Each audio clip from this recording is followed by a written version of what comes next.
જી, તો આજના બજારમાં તો ઘટાડો રહેતો જોવા મળ્યો છે, પરંતુ સૌથી પહેલાં સાપ્તાહિક આપણે બજાર પર નજર કરી લઈએ, કારણ કે આ સપ્તાહ વધુ નબળું બજાર આપણને થતું જોવા મળ્યું છે. ખાસ કરીને તમે જોશો નિફ્ટીના ફ્રન્ટ પરથી તો ઓલમોસ્ટ તમને અહીંયા 2.5% ઘટાડો આ સપ્તાહે આવતો દેખાયો છે.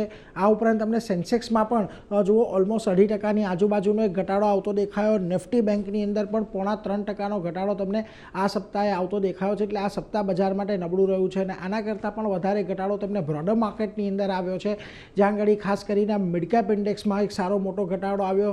4-4.5%નો ઘટાડો ત્યાં છે અને જુઓ ઓલમોસ્ટ 6% જેટલો સ્મોલ કેપ ઇન્ડેક્સ આપણને ઘટતો જોવા મળ્યો છે. પરંતુ આ તો આખા અઠવાડિયાની વાત થઈ. આજના કારોબારની વાત કરી લઈએ તો આજે પણ બજારની અંદર એઝ યુઝ્યુઅલ આપણને એક જે મહત્ત્વના સપોર્ટ લેવલ હતા 200 દિવસની મૂવિંગ એવરેજ કહી લો કે એક્સપોનેન્શિયલ મૂવિંગ એવરેજ કહી લો, એ બંને બ્રેક થતા દેખાય અને ત્યારબાદ બજારની અંદર આપણને વેચવાલી આવીને 25,000ની પાસે આવીને બંધ થયા. સેન્સેક્સમાં પણ 1%નો ઘટાડો રહ્યો.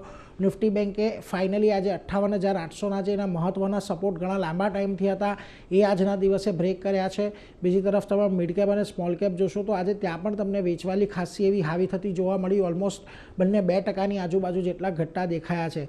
હવે આજે તમામ સેક્ટર તમને લાલ નિશાનની અંદર બંધ થયા છે. કોઈપણ સેક્ટરમાં આજે તમને તેજી જોવા નથી મળી. ખાસ કરીને રિયલ્ટી 3.5% જેટલો ઘટ્યો છે. PSU બેંકમાં એક ઘટાડો હતો. Defence counters, capital market counters આ એવા સેક્ટર હતા કે જેમાં સૌથી વધારે વેચવાલી આજે આપણે જોવા મળી છે. ખાસ કરીને નિફ્ટીના ફ્રન્ટ પરથી આજે અડાણી સ્ટોક્સની અંદર આપણને ઘટાડો મોટો જોવા મળ્યો. અડાણી એન્ટરપ્રાઇઝ, અડાણી પોર્ટ, જે US SEC દ્વારા અમુક નિર્ણયો લેવામાં આવ્યા એને લઈને ખાસ કરીને આપણને ઘટાડો દેખાયો. આ ઉપરાંત ઇટરનલ ઇન્ટરગ્લોબ એવિએશન આ બંનેમાં પણ એક દબાણ આવ્યું. પરંતુ થોડાક સ્ટોક એવા હતા નિફ્ટીમાં કે જ્યાં આગળ તેજી હતી. એમાં ખાસ કરીને તમે જોઈ લો doctor Reddy's, tech Mahindra, HUL અને હિન્ડાલ્કો જેવા કાઉન્ટર છે કે જ્યાં આગળ અમુક તમને થોડી ઘણી ખરીદદારી જોવા મળી છે. પરંતુ જે આજના દિવસે તમને મિડકેપની અંદર એક મોટું દબાણ આવતું જોવા મળ્યું. એમાં જુઓ પેટીએમ, પ્રીમિયર એનર્જીઝ, હુડકો અને ગોદરેજ પ્રોપર્ટીઝનો સમાવેશ થાય છે. પરંતુ અહીંયા પણ તમને નાલ્કો છે કે અન્ય કાઉન્ટર છે, થોડી ઘણી ખરીદદારી તમને ત્યાં જોવા મળી હતી, જેમાં વોલ્ટાસ, અશોક લેલેન્ડ અને APL અપોલો ટ્યુબનો સમાવેશ ખાસ કરીને થાય છે.